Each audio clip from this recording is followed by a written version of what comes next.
கோழிக்குன்னு சோளம் போட்டால் நம்ம ஆட்டுக்குட்டி தான் மேயுது. அப்புறம் எங்கே கோழிங்களுக்கெல்லாம் விடும்? ஒரே ஒரு கோழி கூட விட மாட்டேங்குதுங்க. கோழிக்கு சோளம் போட்டால் ஆடு வந்து மேய்ஞ்சிடுது.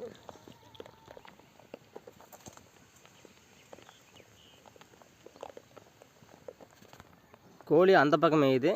கோழி முடுக்கி விட்டு சோளத்தெல்லாம் ஆட்டுங்களே மேயுது.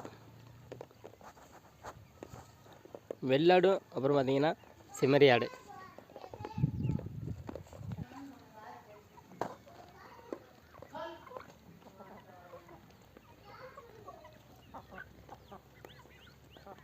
பே பே பே பே பே பே பே பே பே ப ப ப ப ப ப.